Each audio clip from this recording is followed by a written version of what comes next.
Welcome. As most of you know, my name is Jess. I'm the owner here at Persevere CrossFit and the newest nutrition coach on the nutrition team. Thank you for being here.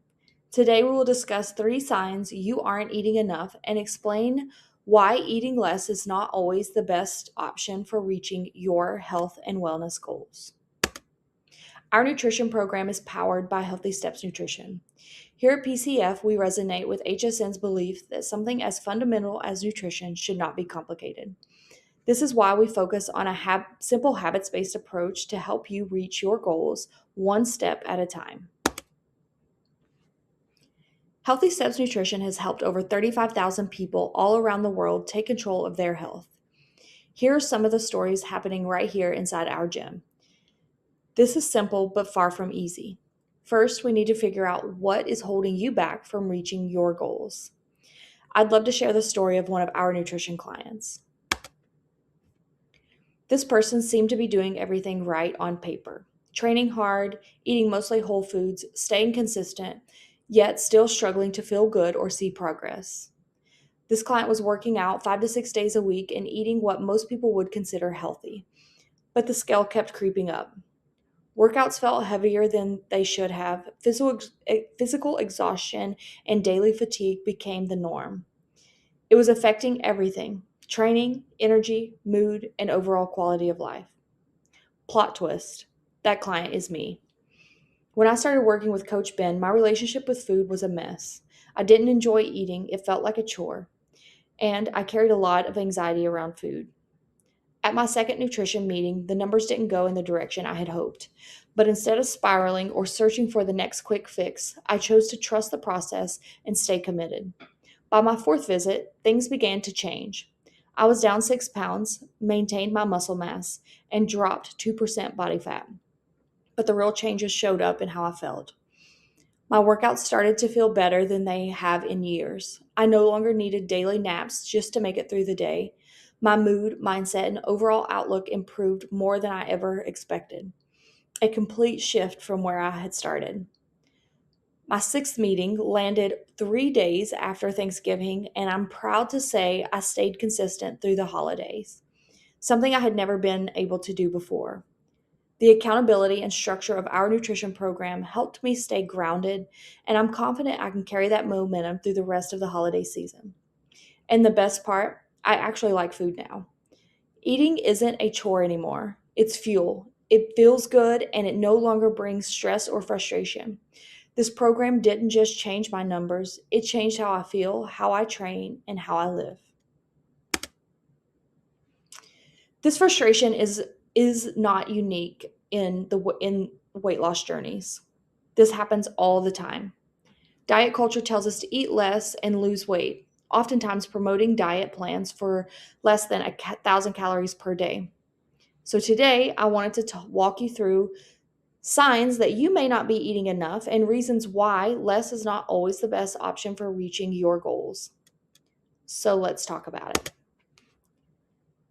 I would like to start by first explaining a few basics when it comes to our metabolism or energy balance to help understand why so many people struggle to lose weight and keep it off even when eating less.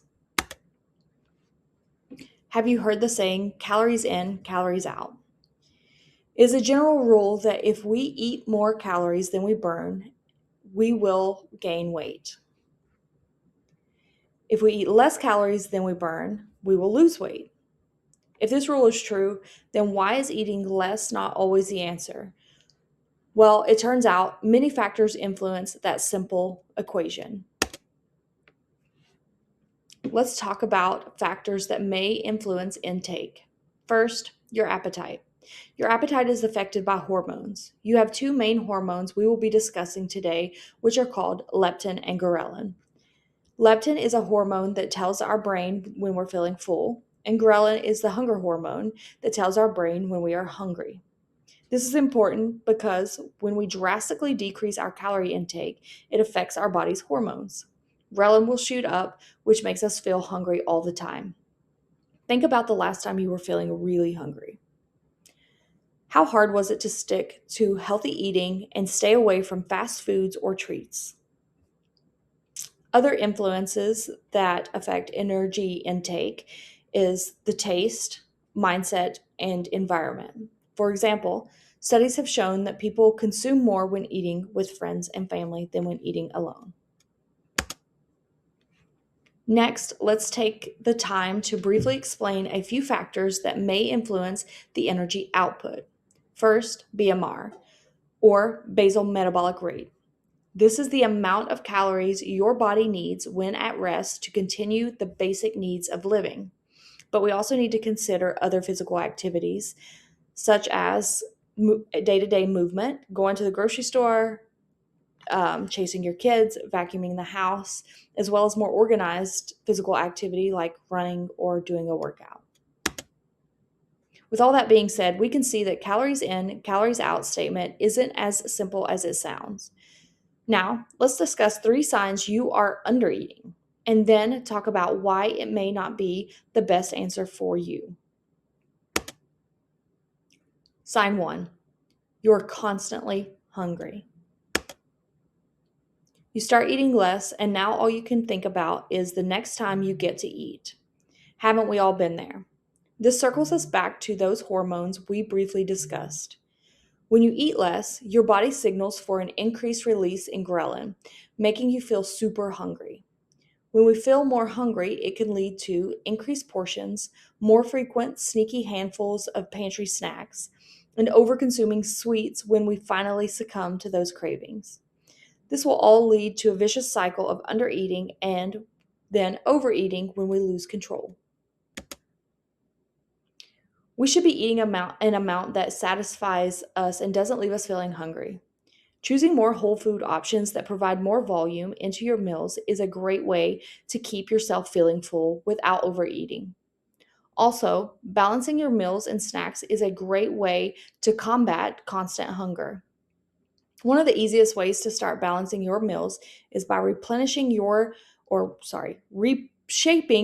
plate using the plate method.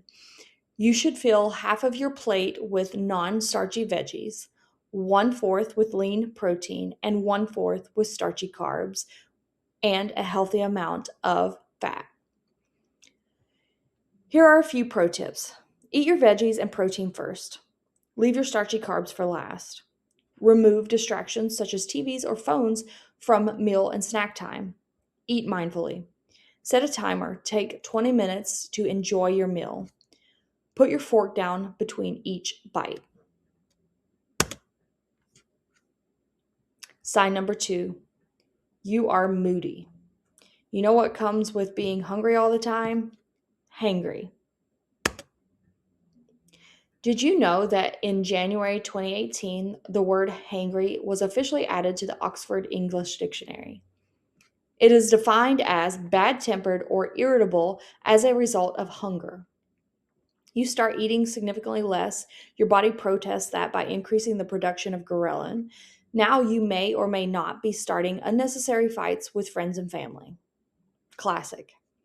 This mood shift is a classic sign that you aren't eating the right amount to reach your goals. So, what is happening that causes us to feel hangry? When we start to eat less, our blood sugar starts to drop. When our blood sugar starts to drop, it triggers a cascade of hormones, including increased cortisol and increased adrenaline. This happens as a way for your body to fix the low levels of necessary blood sugar, leaving us feeling even more agitated. To stop this drop in blood sugar, consider eating smaller, more frequent meals or including balanced snacks between meals. This will stabilize your blood sugar and keep you from feeling hangry. Sign number 3, sleep and stress issues. Let's start with sleep. You have likely heard about how sleep deprivation has been found to lead to insulin resistance and weight gain. But did you know that undereating while following a strict dietary plan can also interrupt the quality of sleep? Studies show that extreme dieting and starvation level calorie restrictions lead to a reduction in deep sleep. This can definitely alter our stress. Studies also show that low calorie intake is not only associated with decreased quality of sleep, but also high levels of depression and anxiety, which will alter another important hormone in our health and wellness journey. Which leads me to talk about cortisol. Cortisol is often called the stress hormone. Because it is released in response to stress, most of us have heard about cortisol when it comes to inhibiting weight loss goals. If you are constantly limiting your intake, it will lead to increased stress and lack of sleep, which means your body's cortisol levels are likely very high. Elevated cortisol levels will not only alter our metabolism, but will also cause water retention, which may mask any fat loss occurring. If you have or are experiencing mood shifts, constantly feeling hungry, or sleep and stress issues, you may be eating too little. Now, let's talk about why eating less is not always the answer. So, what happens when we undereat and our bodies don't get the energy needed? Initially, the body will use fat stores for energy, and that is how people begin to lose weight. Over time, the body will adjust to chronic calorie deficit and metabolism will slow. So the body isn't burning energy as efficiently. And then weight loss eventually stops because the metabolism has slowed down. It becomes extremely hard to maintain your weight eating anything more than the set number of calories that your body has adjusted to.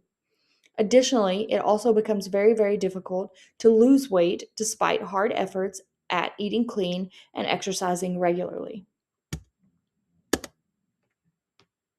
After hearing this, you maybe feel like losing weight is a hopeless cause, but that is far from the truth. I encourage you to try thinking about it this way. Rather than focusing on the result of weight loss, focus on the journey of building healthy habits. Rather than focusing on eating fewer calories, focus on eating more whole foods. Yes, processed foods are more convenient, but those whole foods provide way more vitamins, minerals, nutrients, and volume. Rather than getting sucked into fad diets and the seemingly endless cycle of undereating, find a professional who can help you build a plan and keep you accountable for reaching your goals. Let me give you some tangible ways you can start eating the right amount for your goals. With all of the misinformation out there, we know this can feel very overwhelming. To start building our foundation, here are the principles we use that have helped so many people take control of their health. 1, add more whole foods into your diet. Start choosing whole food options and less processed foods. A simple way to start this is by reshaping your plate with the plate method.